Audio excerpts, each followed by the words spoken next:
pre-George Floyd or Ahmaud Arbery's murder in the United States, you thought that, the world's getting better. Maybe young black men with dreadlocks can walk around in sweatpants and t-shirts with Bob Marley on them and not be judged by the color of their skin and just be taken at face value because my children, they're so cute. Then a series of those things happened and you realize, honey, no, no, no, no, no, no, no, no, no, no. There is some sort of backlash to what, folks call the Obama effect that is causing people to double down on their stereotypes, biases, unconscious or not, that really I should be thinking about. So we've raised our sons, little black boys, and they all have dreadlocks. We have raised them to be confident and to seek and stay in their genuine selves. For better or for worse, that was the script. I wanted my sons to not have to go looking to suss out, where's my identity? Which one's my identity? I don't know, because I know what that felt like. And I think a lot of my angst, my personal angst comes from that. And I grew up in Africa where everybody looked like me, from the president to, the child around the corner. So I didn't even have to contend with what my potential could be. Like, there was no limiting glass ceiling kind of representation. That context, right? But I still had to navigate the impact of coloniality that's still alive and thriving in that context.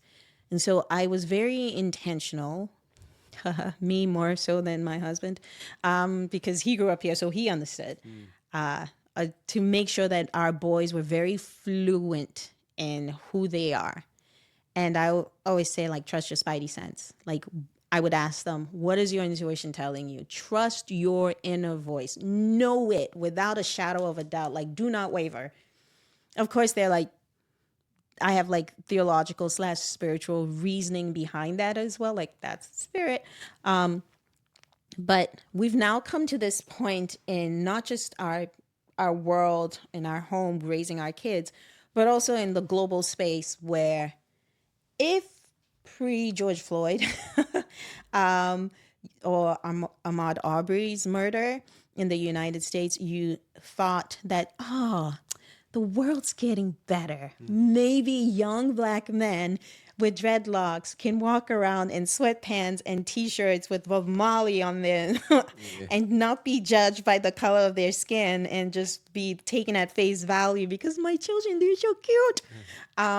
Then a series of those things happened and you realize, honey, no, no, no, no, no, no, no, no, no, no. There is some sort of backlash to what, folks call the Obama effect that is causing people to double down on their stereotypes, biases, unconscious or not, that really I should be thinking about.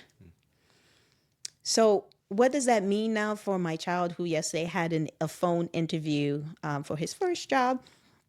It means that as I'm listening to him, I'm like, he needs a few lessons. He needs to learn how to code switch. Interesting. He needs, I forgot.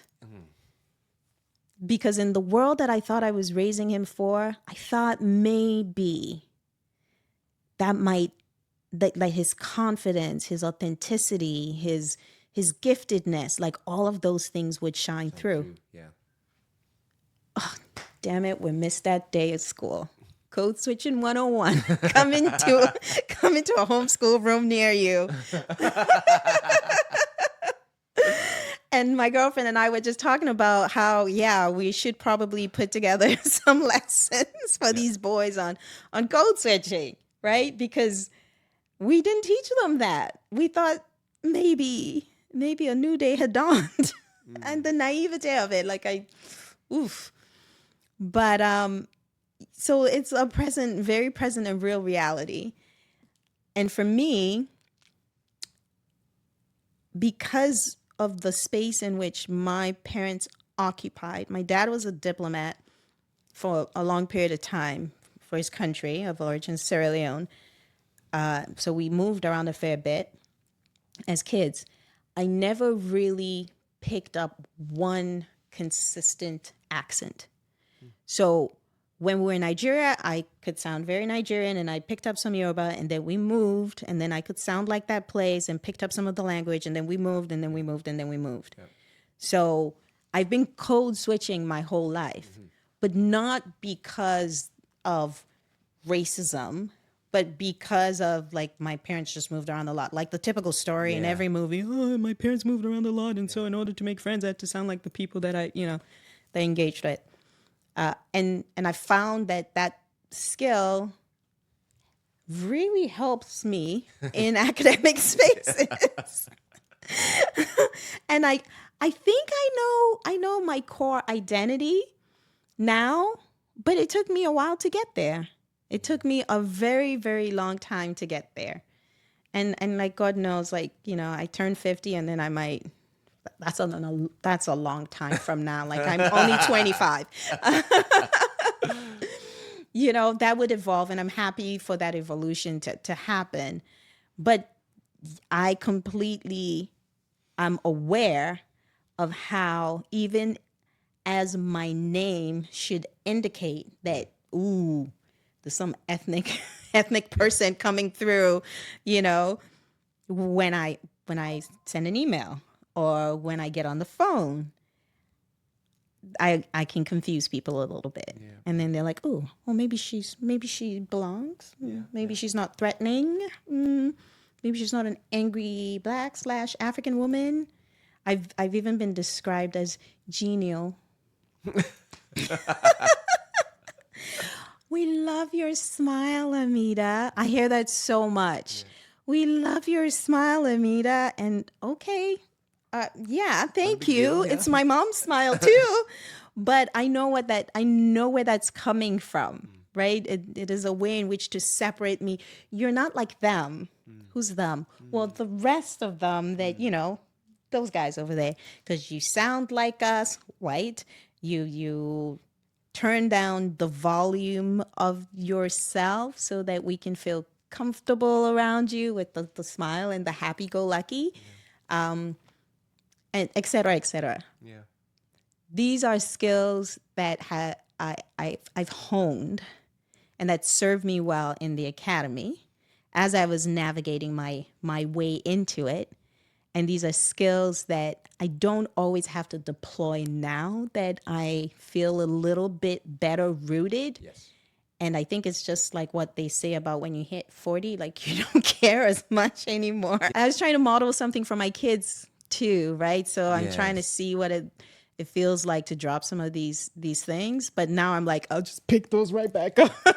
I think there's something about gaining a sense of confidence and assurance, whether it is, which it shouldn't be, but like through, a professional designation or like a degree or things like that make you feel like, oh, okay, I can start to be a bit of myself. I wonder for my children too, or for anyone, how they can stand upon their sense of confidence without those things. Like I envy those people who can do that and still be their whole true self in the midst of those things. Because I find it is a challenging thing. And I think, why I'm thinking about this a lot when it comes to you is not only the fact that we ourselves are doing this and us trying to figure out how to be true selves wherever we are. Right.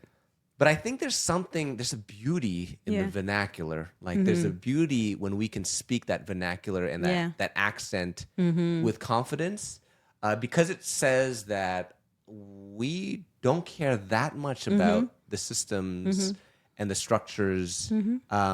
And they're fine, but like they're not as elevated as I once thought it was. Yes. It's two things are happening. Number one, I'm becoming more secure. Yeah. But number two, I'm realizing I have a more sober judgment upon the structures. Just like maybe even your story about looking at the UN and all these structures. Yeah. Like, oh, you're not actually as naturalized as I thought. Exactly.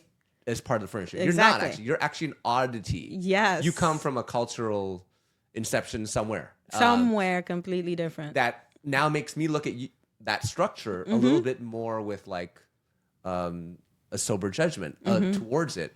And I feel like anyone who's working in the social sector or working in justice or development or whatnot, we are always faced with having to rub against bureaucracies and structures, and many of those structures are positive in its desire to uphold human rights and things like that. And I feel like they're good. There's in a way, there's a whole case. And I grew up just learning why it's important to have these structures.